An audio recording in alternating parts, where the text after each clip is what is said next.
saben que el asbesto o el amianto, como también se lo conoce, que son sinónimos, el asbesto tiene un origen griego, mientras que la palabra amianto es una palabra latina que se usó posteriormente para definir a la misma sustancia. El asbesto se conoce desde tiempo inmemorial. Lo utilizaban los egipcios para envolver a sus familiares fallecidos, lo utilizaban los griegos, lo utilizaron los romanos, Carlomagno en la más cerca en el tiempo, hablaba ya del asbesto y jugaba con sus manteles de asbesto que los tiraba al fuego y la gente observaba cómo se quemaban todo el contenido que había sobre el mantel, pero luego al sacarlo el mantel estaba indemne. Ejemplos de esos hay en la historia muchísimos. Ahora, vamos puntualmente a hablar de qué es el asbesto. El asbesto en sí es un mineral, se saca de unas rocas, rocas metamórficas, que hay dos tipos de rocas metamórficas de las cuales se quita el asbesto, se saca el asbesto, que, perdón, unos son los anfiboles y otras son las serpentinas. Los anfiboles, que son los más antiguos, dieron origen a unas variedades comerciales de asbesto, de fibras de asbesto, que se utilizaron durante muchísimo tiempo, y posteriormente aparecieron las serpentinas.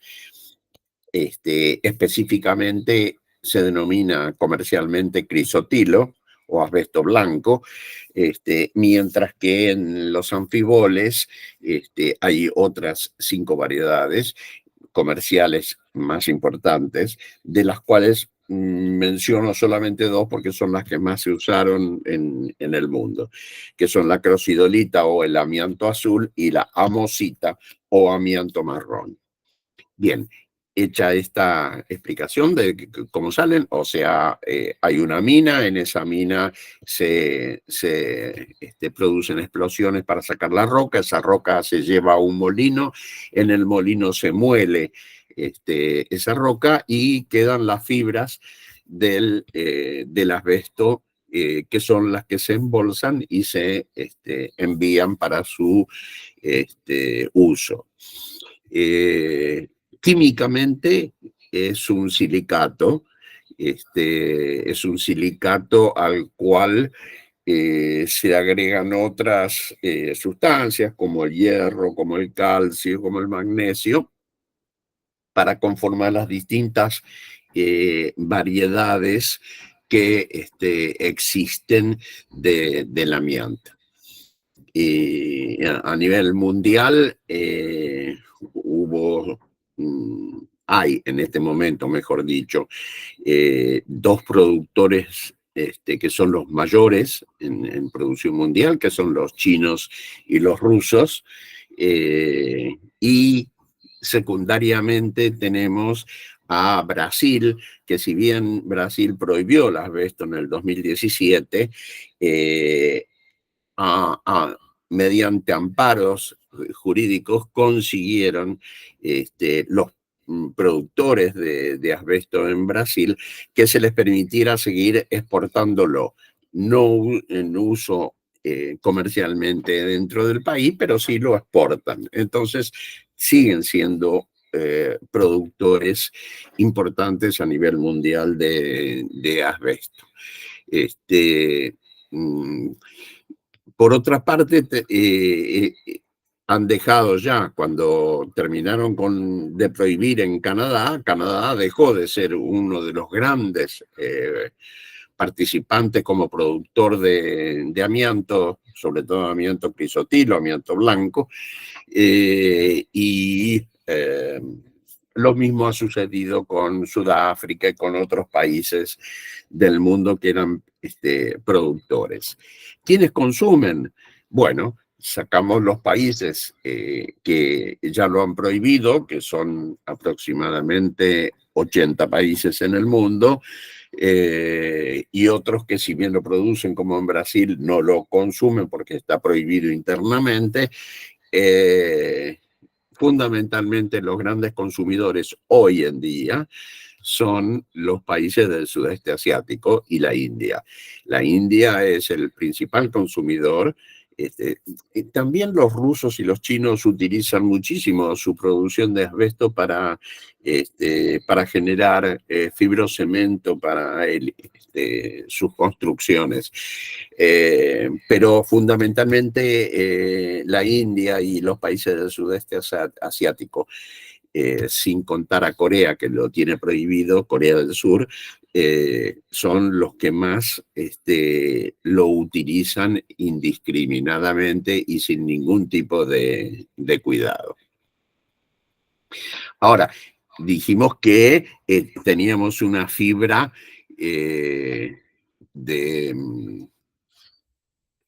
una fibra que salía de esa roca.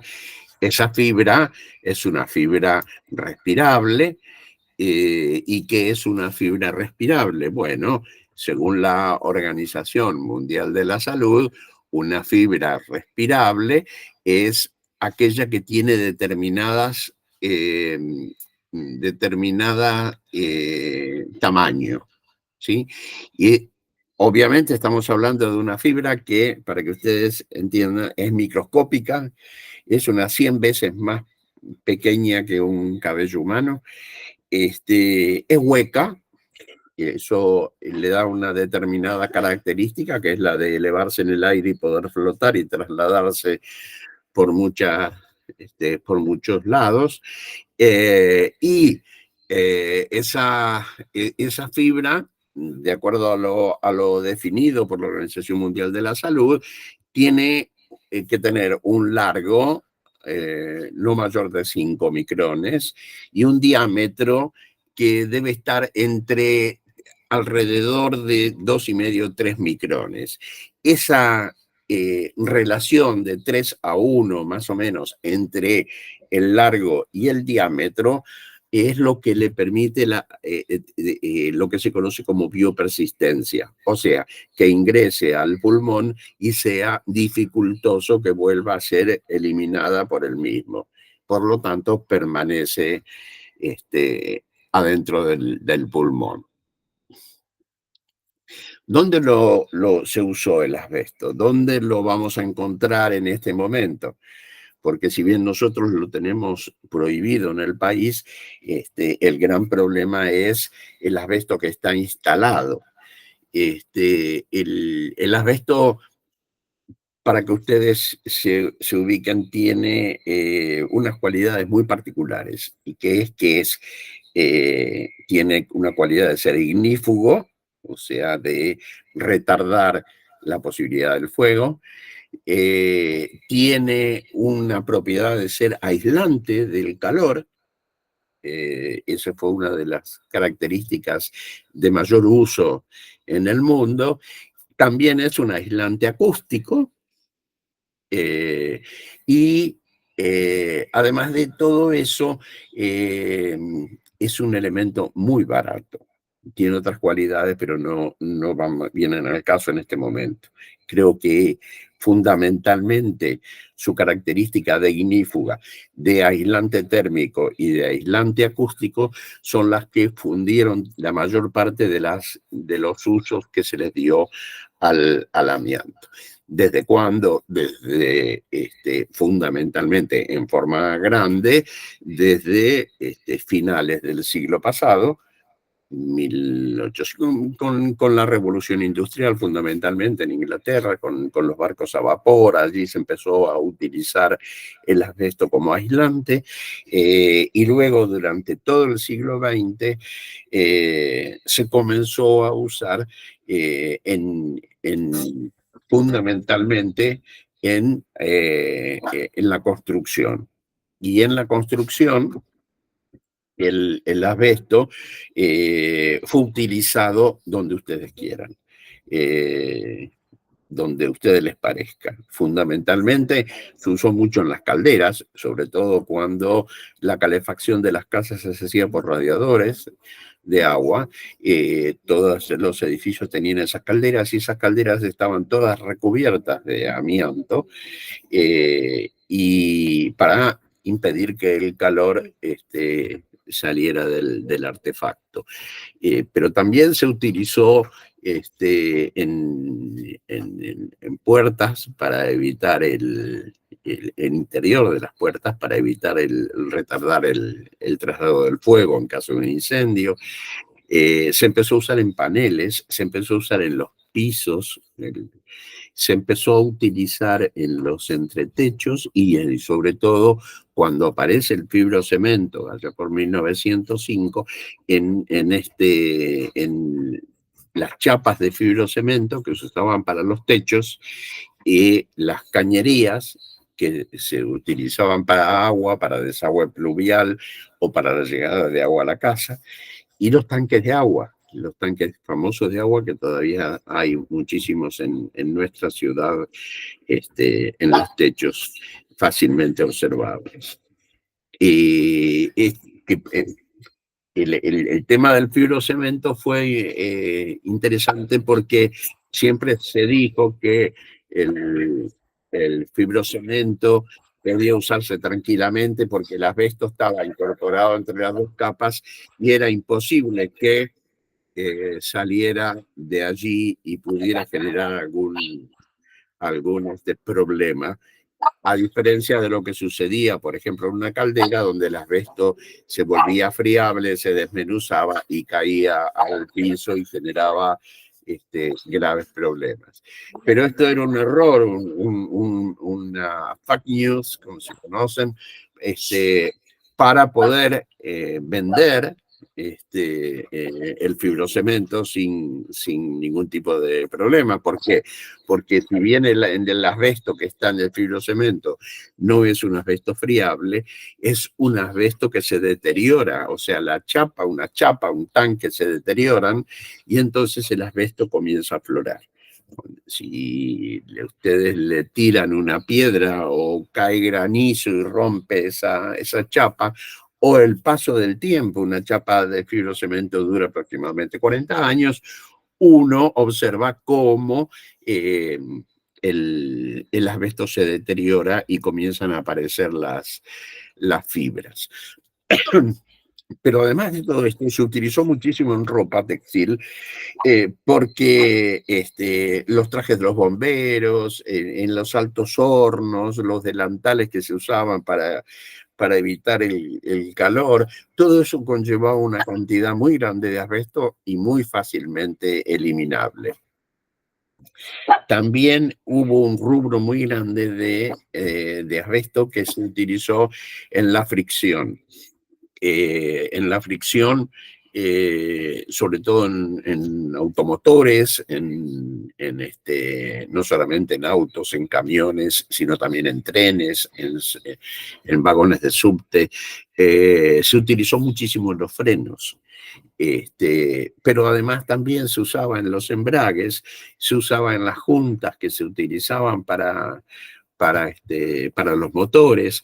Es decir, se utilizó en una gran cantidad de lugares. Hay quienes se han tomado el trabajo de contarlo y dicen que hay más de 3.000 productos que tienen amianto.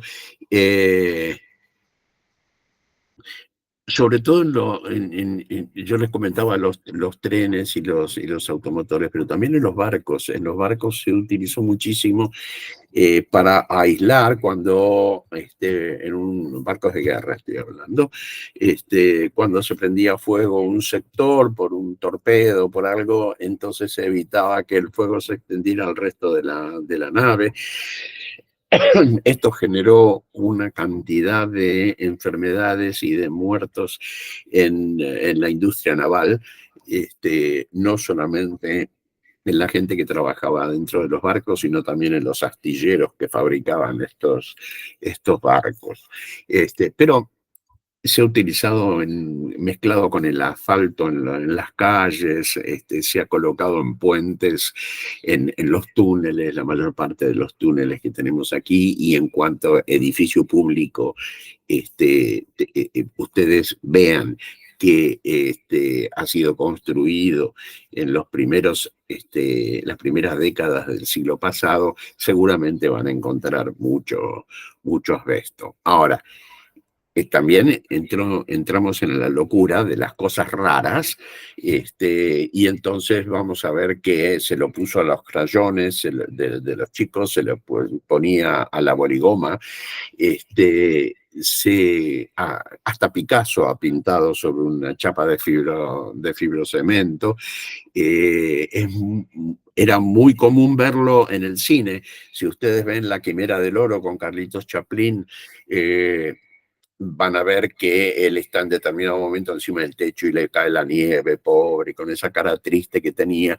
Y la nieve que caía obviamente no era nieve, sino que eran copos de amianto que le tiraban desde arriba. Así como un sinfín de películas de las cuales podría hablarles.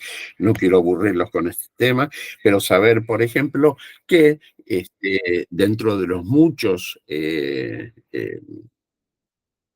los muchos actores y actrices de Hollywood que fallecieron a causa del asbesto, tenemos, por ejemplo, a Steve McQueen, que es uno de los más conocidos, y que estuvo expuesto durante toda su vida muchísimo al amianto.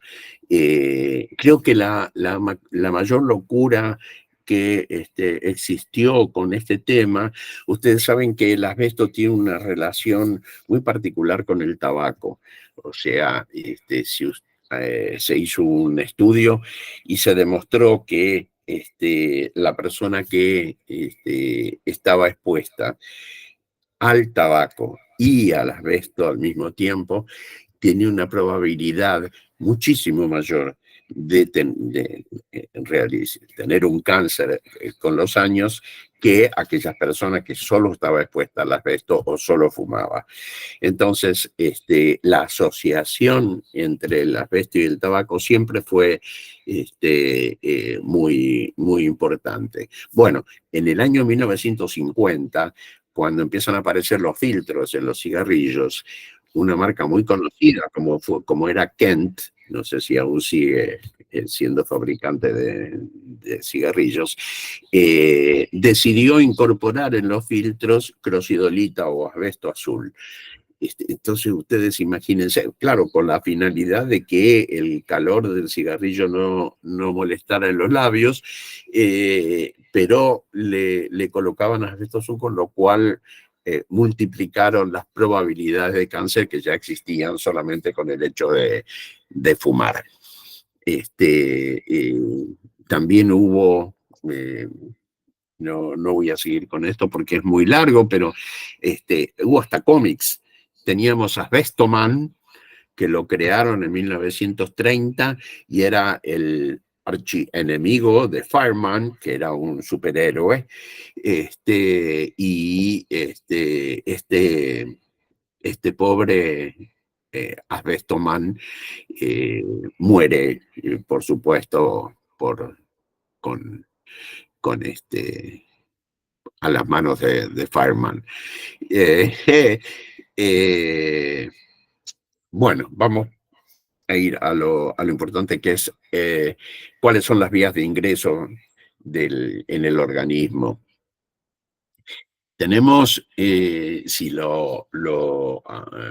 obviamente que las fibras ingresan por inhalación, yendo al pulmón, que es donde generan la mayor cantidad de sus problemas, pero también entran por ingestión, y también pueden llegar al organismo por otras vías, como es la dérmica, por ejemplo, en el caso de los tumores de ovario, como ya mencionaremos. Las fibras ingresan entonces al pulmón, se quedan allí, son atacadas obviamente por macrófagos y fagocitadas en parte. Aquellas que no pueden ser fagocitadas por su tamaño generan una especie de calcificación, se les aparece hierro a su alrededor y formando aquellos famosos conocidos como cuerpos asbestósicos, que es lo que un hallazgo por lo general de la anatomía patológica post-mortem, muy característicos y patognomónicos del amianto. Estas fibras, ¿a quiénes llegan? Bueno, puede llegar por una forma ocupacional, porque la persona trabaja, ya sea directamente trabaja con el asbesto, o indirectamente porque trabaja en el mismo área donde alguien está trabajando con el asbesto. Y luego tenemos toda eh, la parte ambiental, en la cual existen tres, voy a dividirlo en tres partes para hacerlo más didáctico, que es la paraocupacional, o sea, aquellas personas que sin estar en contacto con el trabajo y reciben esas fibras. Esto se dio mucho con las esposas de los trabajadores del asbesto que llevaban su ropa a lavar a casa y las personas lavaban y después planchaban esa ropa y entraban en contacto con el asbesto. Se han dado casos de muchos enfermos en gente que vivía alrededor de las fábricas o de los molinos con asbesto. Esta sería la segunda, la de un ecosistema cercano a la fábrica. Y la tercera es la residencial, aquella en la cual tenemos incorporado dentro de nuestra casa o de nuestro edificio asbesto en algún sector. Fundamentalmente se habla mucho en la exposición del tiempo de exposición y de la intensidad de la exposición. Esto es correcto en cuanto a algunas variedades del asbesto, en algunas enfermedades del asbesto, como por ejemplo en la asbestosis, que ya hablaremos de ella. En la asbestosis se da la característica de tener una gran exposición al asbesto, una gran intensidad de asbesto en el lugar de trabajo y estar prolongada en el tiempo esta exposición. Esto es lo que por lo general genera la asbestosis rápidamente. Y hablando de tiempo, tenemos la otra característica que tiene el asbesto, que es la latencia. Tiene una latencia muy prolongada. Si bien la latencia con la asbestosis es menor, tiene una latencia prolongada en la cual el cáncer por asbesto suele aparecer alrededor de los 30, 40, 50 años de terminada la exposición. Entonces, por lo general, es muy difícil de encontrarlo. Esa es una de las razones. Ahora, esta latencia, este periodo de latencia, yo tengo que decir, tienen que pasar 30 años de dejar la exposición para hacer el cáncer. No, en algunos de los casos de cáncer no se da esta situación. Por ejemplo, en el mesotelioma, ya hablaremos también de él, en el mesotelioma o cáncer maligno de pleura, puede darse en muy corto tiempo, porque no importa la intensidad y la duración de la exposición. Esto se ha comprobado así, y la forma más clara para entenderlo es, si ustedes recuerdan de estadística, una curva de Gauss, en la cual nosotros empezamos con la curva muy abajo, hacemos una curva grande, donde llegamos al mayor promedio y luego va descendiendo. Esto quiere decir que el mayor promedio de casos se da alrededor de los 30 años, pero también tenemos casos con 5 años, con 10 años, con 50 y con 60 años. Por lo tanto, si bien existe un promedio de latencia elevado, también en el caso del mesotelioma se produce con cortos periodos de tiempo y de exposición. Muy bien, entonces vamos a ir a hablar de las enfermedades del asbesto. Aquellas enfermedades que están reconocidas por el IARC, porque existe un abanico de enfermedades. Se habla del cáncer de estómago, se habla del cáncer de colon, se habla del cáncer de faringe o de esófago, pero ninguno de esos todavía están en el grupo 1 del IARC en la OMS, considerado como probado cancerígeno para el ser humano. ¿Cuáles son las enfermedades que sí están reconocidas? Bueno, en primer lugar tendremos que hablarles de dividirlo en 3 causas. Por un lado, las placas pleurales, en segundo lugar, la asbestosis y en tercer lugar, el cáncer. En las placas pleurales, a mí me gustaría ver si puedo pasarles Para presentar, tiene que poner abajo, hay como un cuadrado con una flecha hacia arriba. Sí. Y ahí puede presentar. Ahí estoy yendo. Antes de que... Sí. Eduardo, antes que avancemos, ¿Sí? Es interesante lo que vos dijiste de los hogares. ¿Tenés algún electrodoméstico que sepas? Una es esa y la otra los aviones. Sí. Para que sepamos, ¿no? A ver. Un segundo, por favor.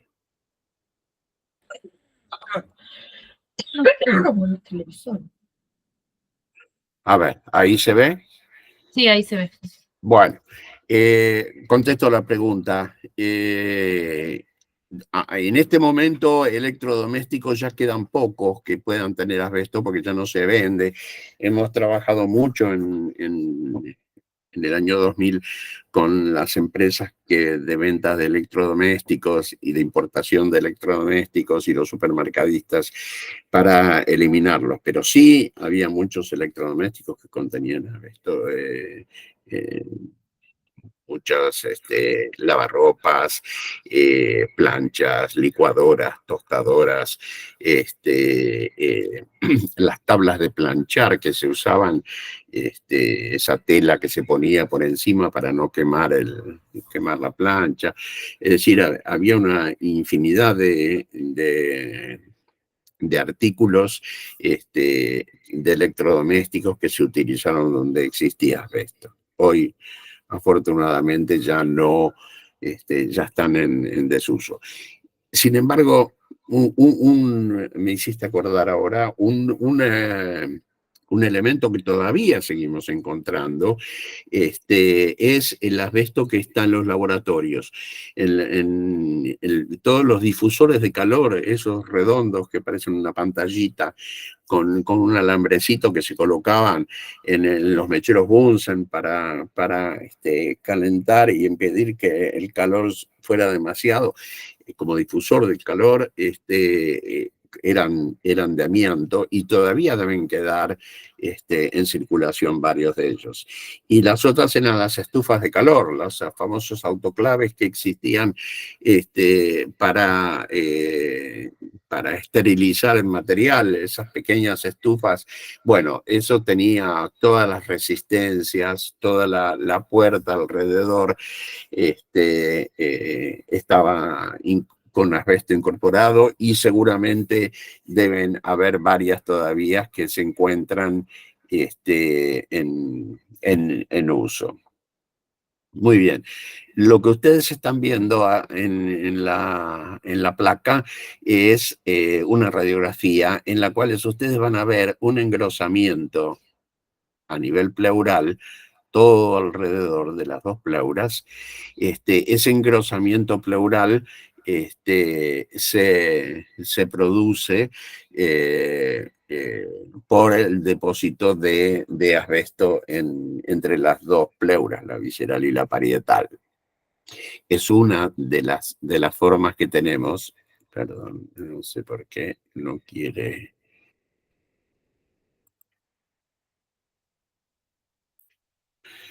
Ahí está.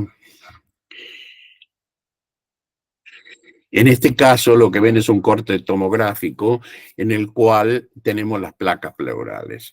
Las placas pleurales son estas que, no sé si alcanzan a ver, son las que yo les estoy marcando aquí. Son depósitos de colágeno que con el tiempo se van calcificando y entonces se observan como si fueran esas plaquitas a lo largo de la pleura e incluso a nivel diafragmático. En este caso, las placas pleurales, que sin embargo están consideradas como una enfermedad profesional, ya consideradas por nuestro país una enfermedad profesional, sin embargo, es una enfermedad que es asintomática, porque esto no produce ningún tipo de problemática inicial a la persona, ningún tipo de restricción respiratoria y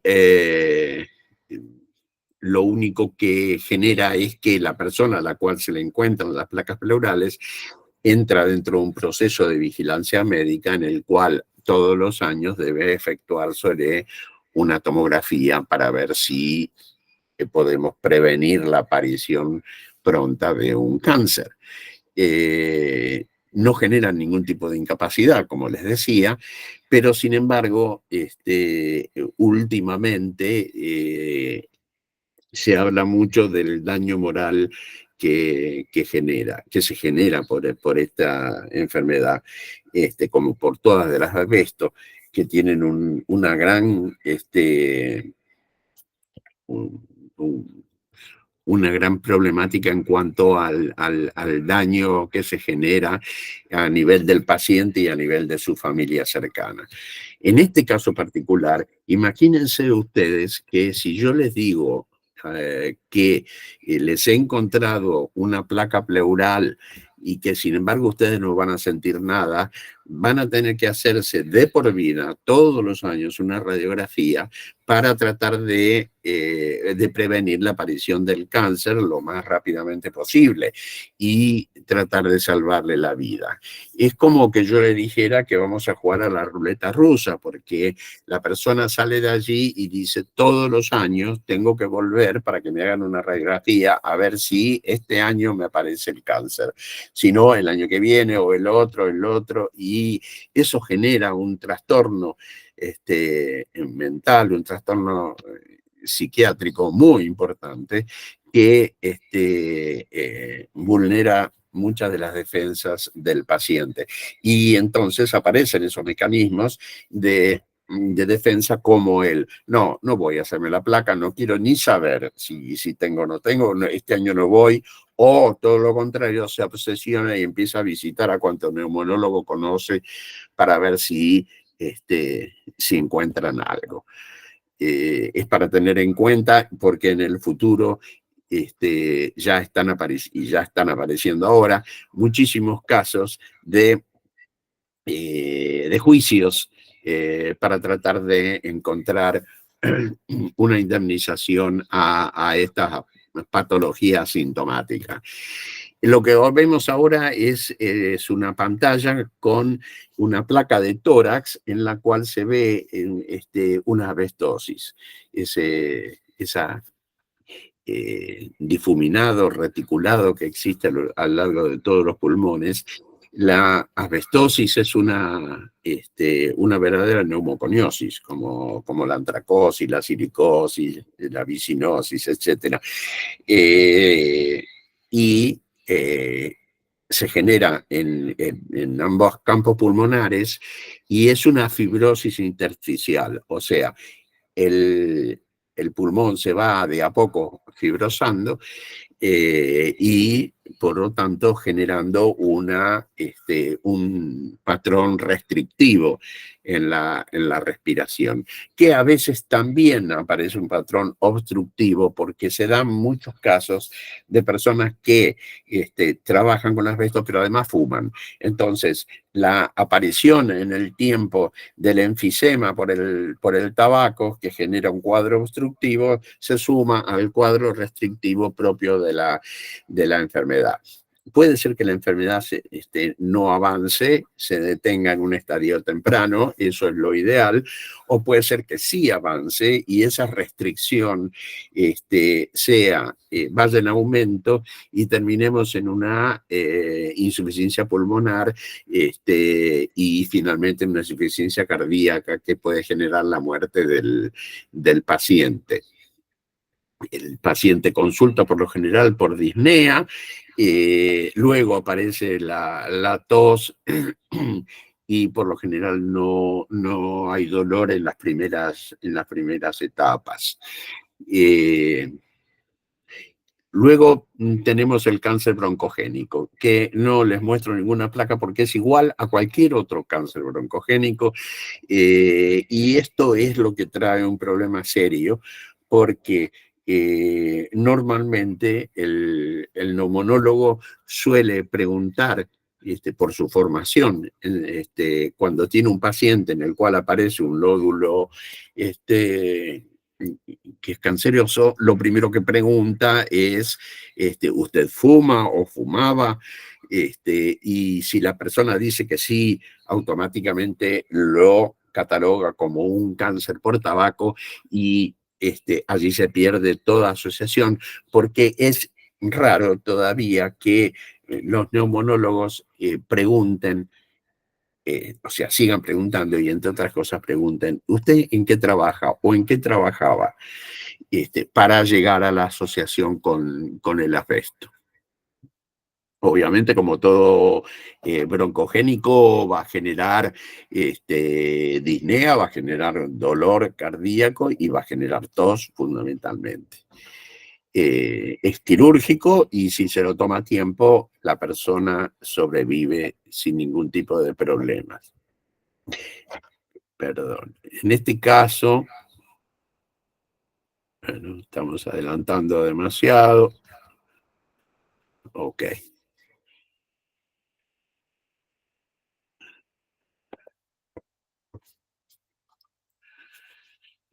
Vamos a tratar de volver, discúlpenme, a...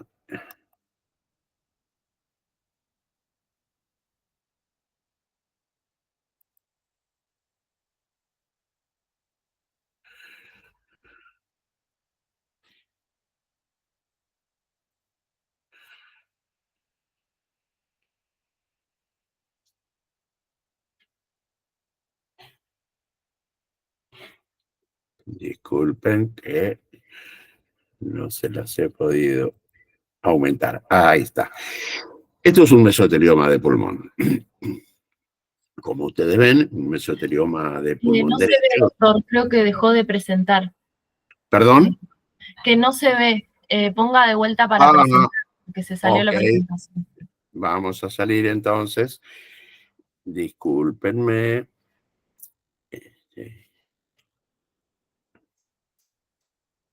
Porque no soy muy ducho en esto de presentarles placas.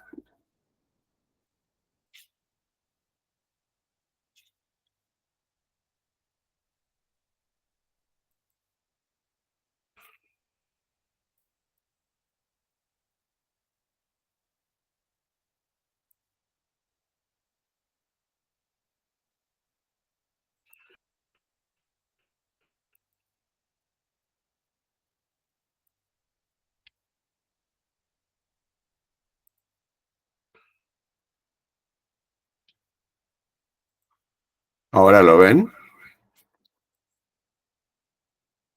¿Hola? ¿Ahora lo ven?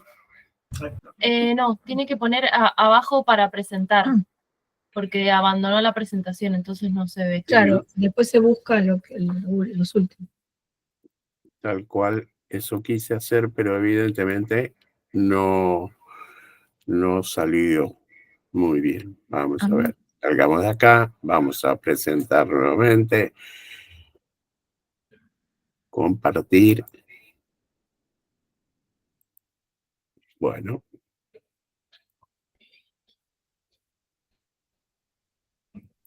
No me permite compartir. A ver. A ver, vamos nuevamente. Listo. Si no, si quiere, mándemelo al WhatsApp y yo lo comparto. O al mail. Ok. Eso va a ser. Vamos a perder demasiado tiempo. Bien, vamos a hacer lo siguiente. Vamos a continuar con la charla para no perder demasiado tiempo.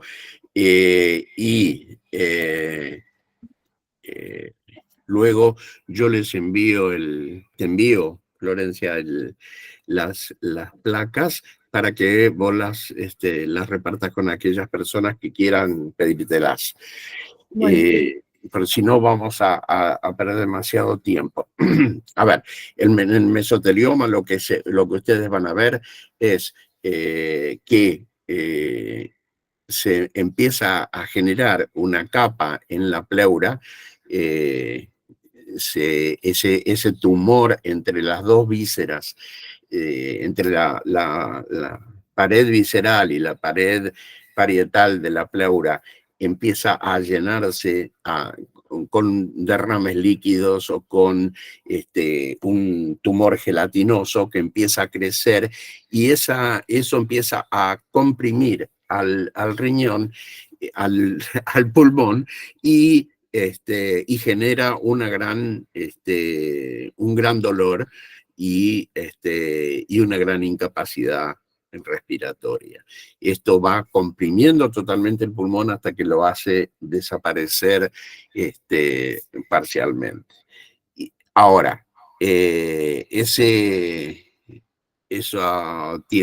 ya habíamos dicho que no tiene relación con la intensidad, ni tiene relación con el tiempo de la exposición. Entonces, ¿el paciente tiene alguna posibilidad de sobrevida? No existe un tratamiento. Es muy difícil encontrar en un periodo temprano como para prevenir y hacer. Algunos neumonólogos hacen, cirujanos hacen decorticaciones de la pleura, prueban con distintos tratamientos radioterápicos, quimioterápicos, etcétera, pero no hay sobrevida. Por lo general, en un año el paciente ha fallecido, a veces antes, a veces unos meses después. Lo único que resta con el mesotelioma es hacer tratamiento paliativo para disminuir el dolor y mantener al paciente sedado para que no sufra. Es un drama serio el del mesotelioma, que además es patognomónico del asbesto, ¿no? En el 98% de los casos hubo una exposición previa al asbesto. Ese mesotelioma también se puede producir en otros dos mesotelios, como es en el peritoneo o en el pericardio. En el peritoneo con un poco más de frecuencia que en el pericardio, y genera también, el peritoneo se va configurando una compresión de todos los órganos y generando una ascitis y toda la problemática abdominal que ustedes puedan ocurrírseles, y el paciente tiene que ser resecado todo ese peritoneo tumoral, y a veces tienen chance de sobrevida poca. El de pericardio, a su vez, o sea, se da es muy raro, muy difícil de encontrarles. Cuando yo les había marcado unas fotografías para que ustedes lo vieran, pero es muy difícil de encontrar. En el caso de de los dos cánceres restantes, tanto el cáncer de laringe como el cáncer de ovarios. En el cáncer de laringe aparece con la típica disfonía y es tratado como cualquier cáncer de laringe, tiene chance de sobrevida si es tomado en las primeras etapas del tumor. Y en el caso de ovario, del cáncer de ovario que se da en las mujeres, últimamente ha habido mucho movimiento con respecto a esto, porque ha habido una gran demanda contra Johnson & Johnson, que es la que fabricó toda su vida el talco que se utilizaba después de bañarse o después de higienizarse, y sobre todo las mujeres lo utilizaban en su aparato genital, su uso en la zona perineal especialmente, y se dice que existía que esas partículas de asbesto podían llegar de esa manera a los ovarios.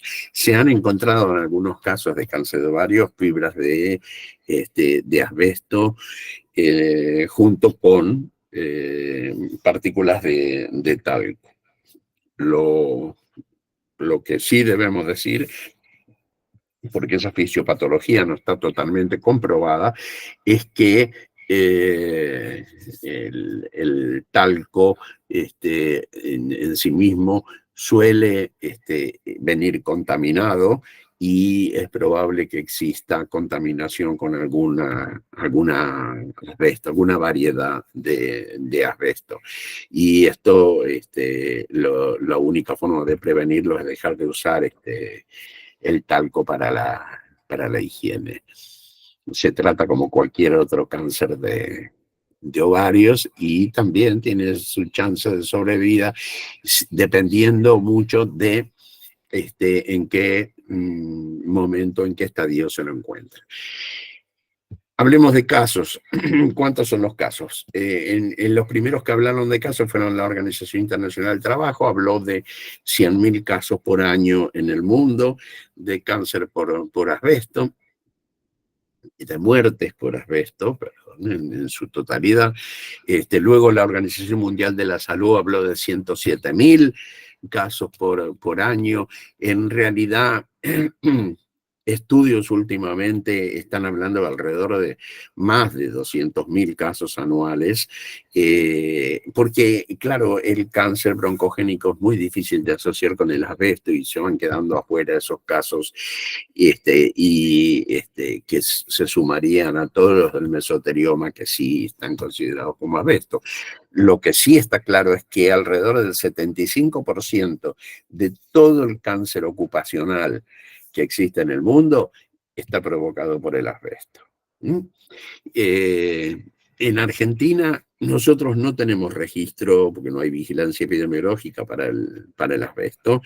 Entonces, yo recuerdo cuando trabajaba allí, que lo que hacíamos era tomar los datos estadísticos que nos daban sobre la información, sobre los certificados de defunción. En aquellos certificados de defunción que estaban bien hechos y consideraban la causa de muerte, y esa causa de muerte era el mesotelioma, entonces nosotros lo incorporábamos como caso posible por asbesto. Aún así, con todo este subregistro, estábamos en los 2000, de 2000 al 2010, andábamos alrededor de los 100 casos de mesotelioma solamente anuales. Probablemente con el cáncer broncogénico y con toda la demás mortalidad llegáramos tranquilamente a más de 200 casos anuales de mortalidad por asbesto. ¿Por qué este subregistro? Bueno, una de las razones es la latencia, obviamente, la cantidad de años que pasan entre la falta de exposición. La segunda, la falta de entrenamiento que existe en nuestros profesionales médicos. Como yo comenzaba al principio de la charla, con alguno de las compañeras toxicólogas,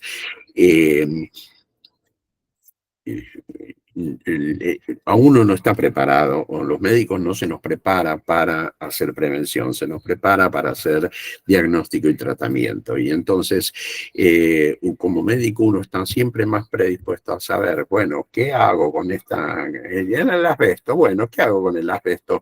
¿Cómo lo diagnostico? ¿Y cómo lo trato?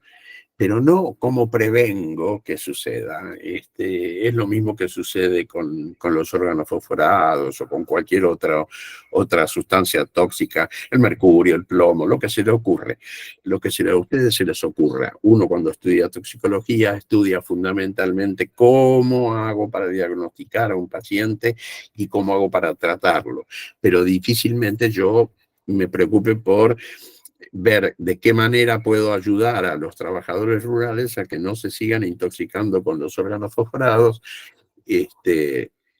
porque no está dentro de nuestra formación. Y en esa falta de entrenamiento existe obviamente una dificultad para preguntar sobre la historia laboral. Uno, por lo general, ignora en qué trabajaba el paciente o si existía alguna relación.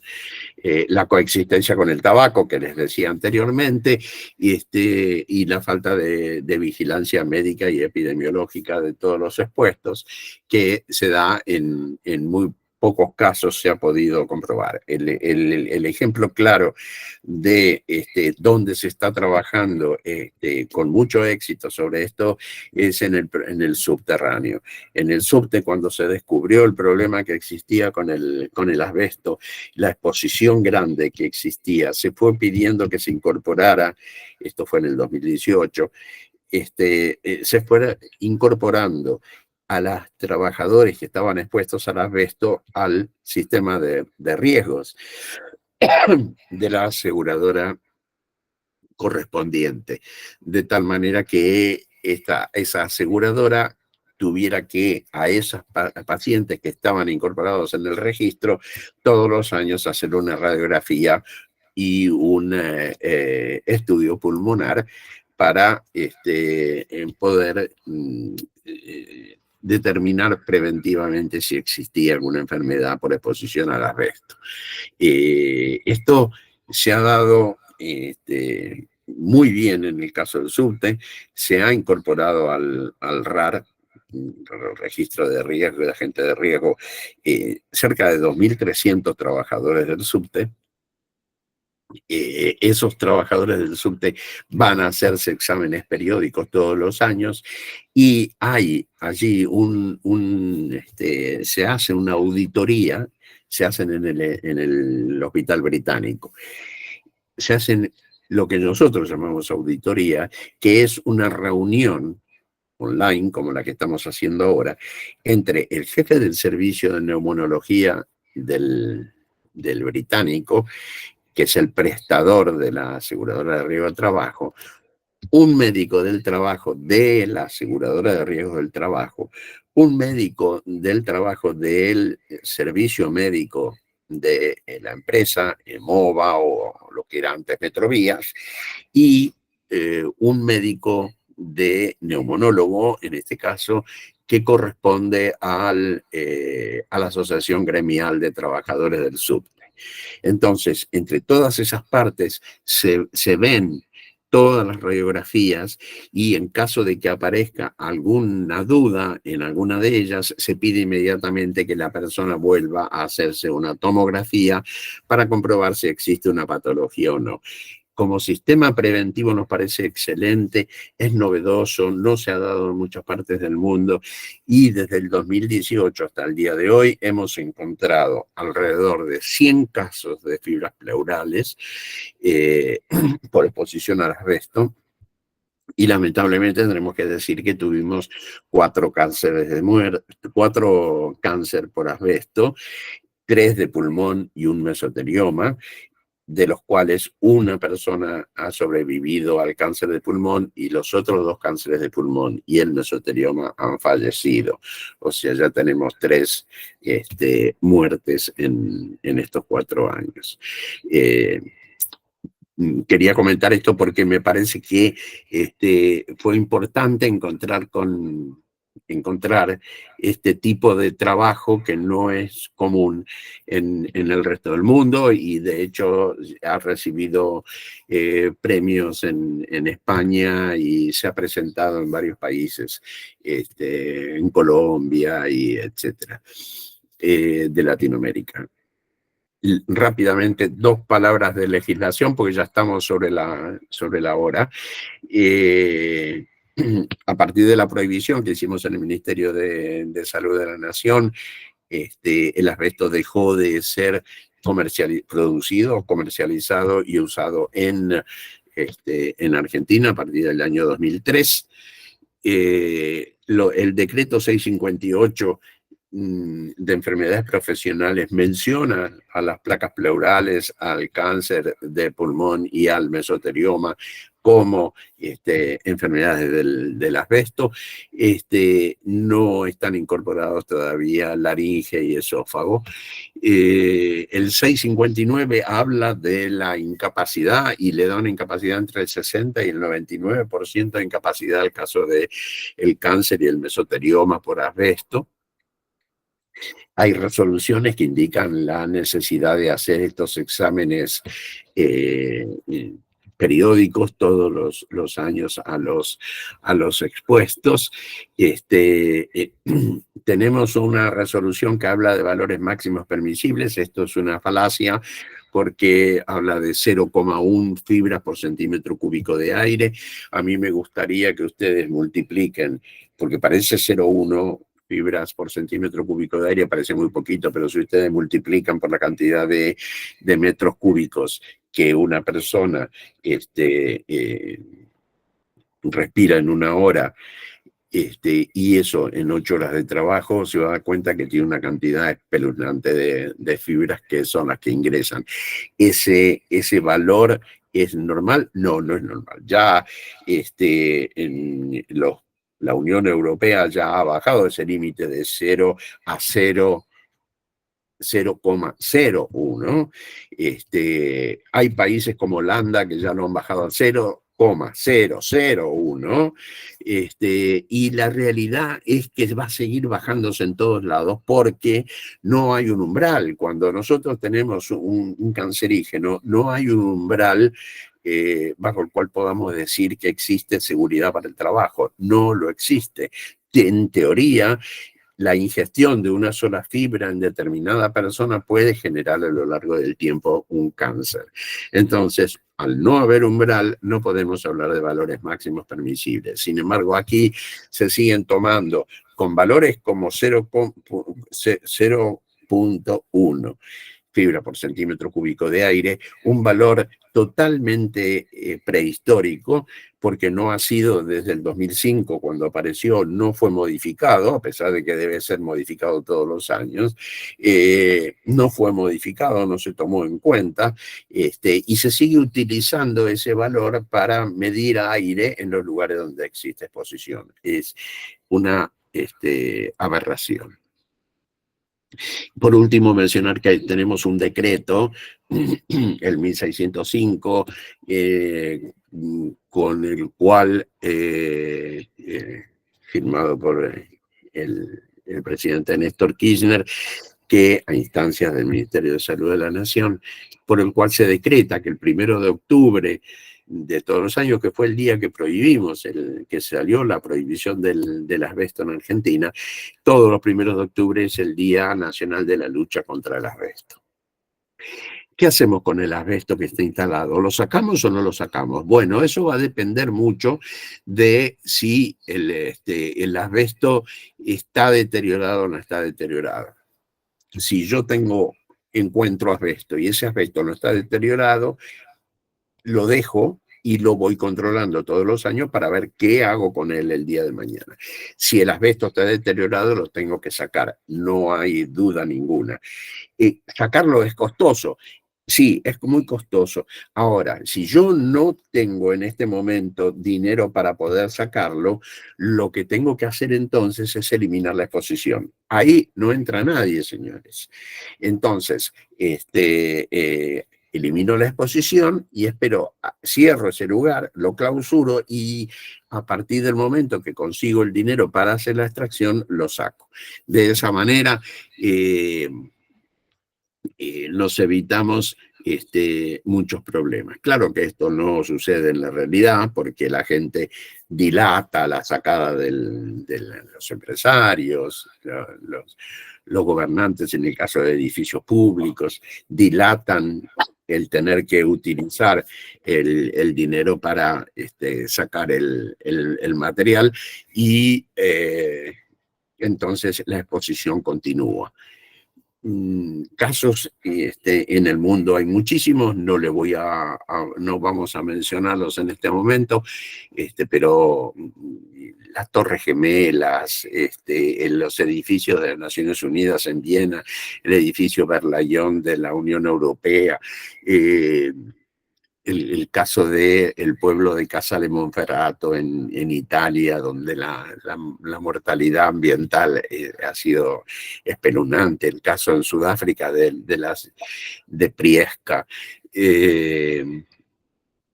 bueno, miles de casos.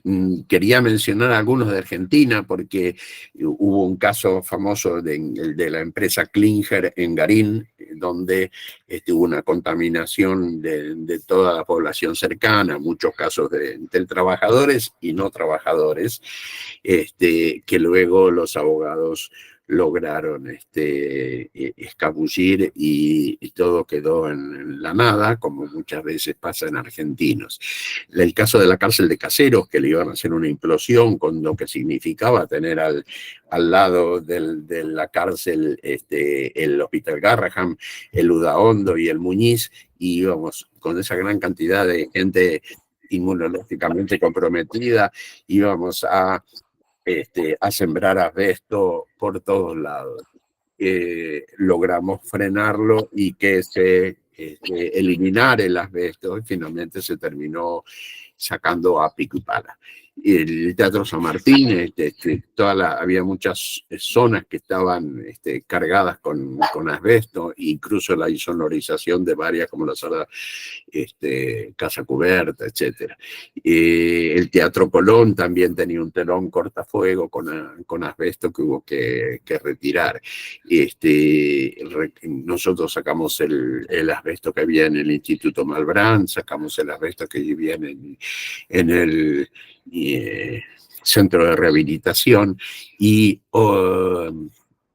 obviamente recordarán por los medios el caso del Borda, donde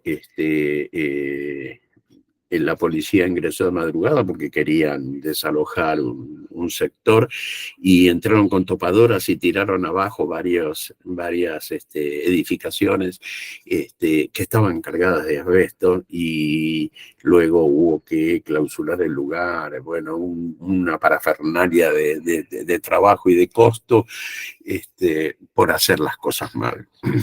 También se hicieron las cosas mal en las plantas de Ternit, porque llevaron todos los residuos que tenían a un lugar de enterramiento en González Catán, donde no se enterraron bien, donde afloraron todos esos residuos y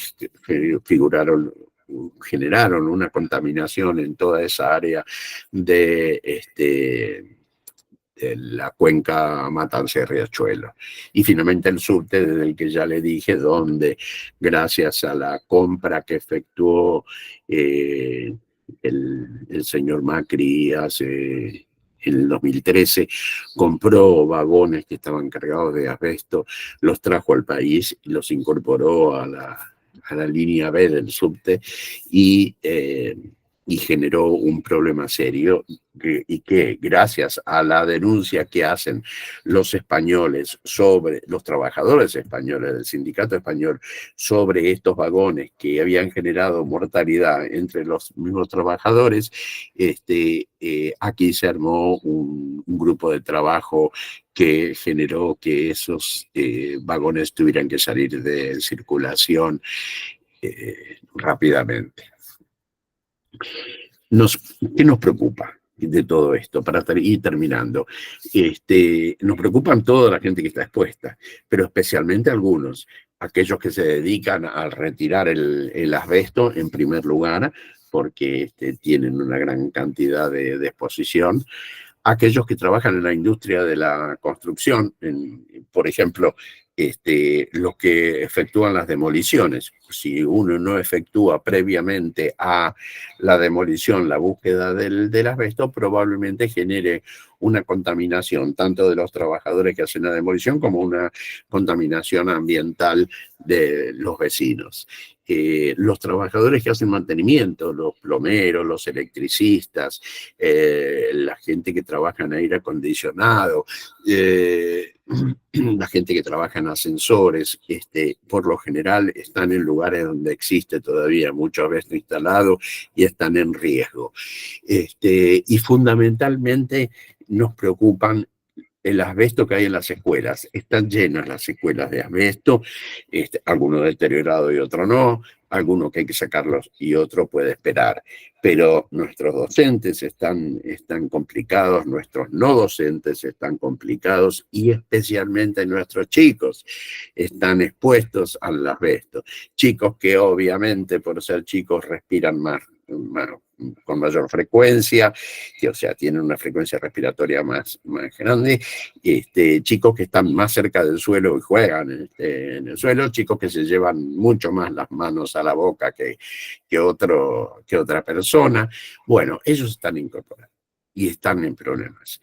La EPA, que es la Agencia Ambiental norteamericana, hizo un trabajo en el cual dijo que en los próximos 30 años se esperaba para Estados Unidos alrededor de 900 muertes en chicos por exposición al asbesto escolar. Y en Gran Bretaña, que también suelen hacer buenos estudios en salud ocupacional,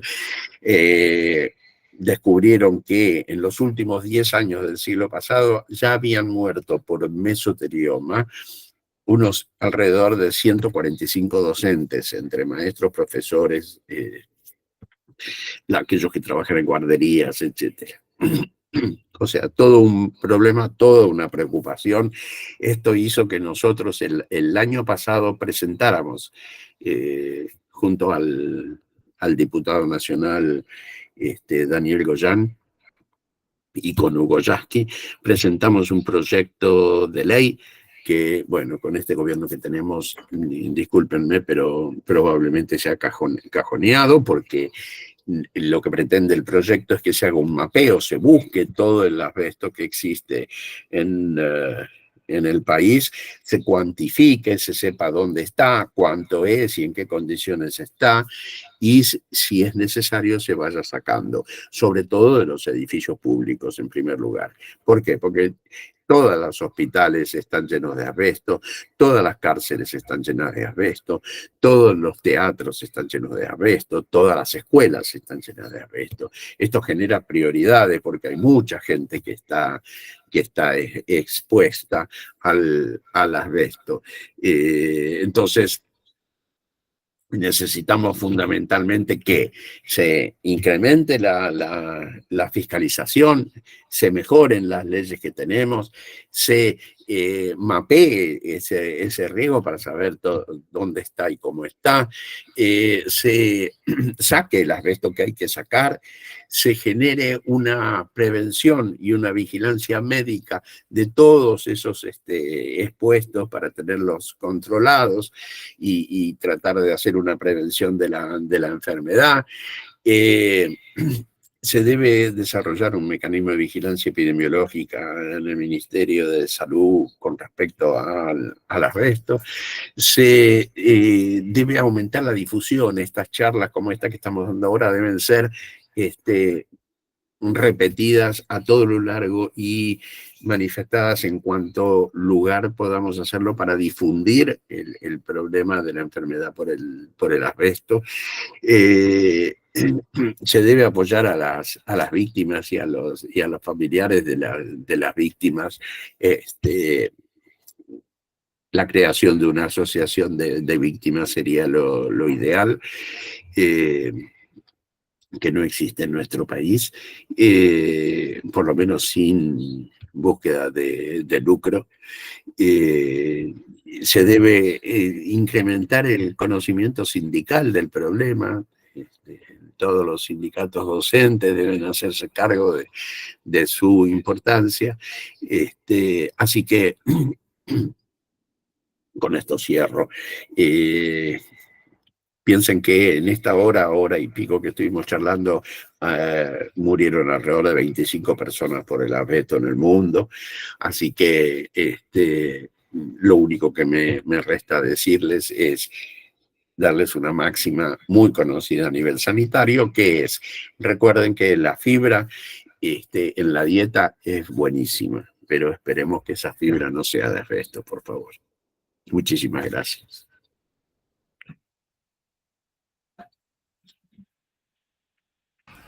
Bueno, muchas gracias. Ahí comenta en el chat Carlos Julio Castro, saluda desde la ciudad de Manizales y dice que funcionan 2 fábricas que fabricaron materiales de asbesto cemento ahí en Colombia.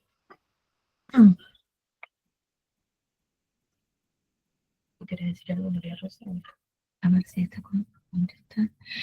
No sé si querés contestar algo, Eduardo.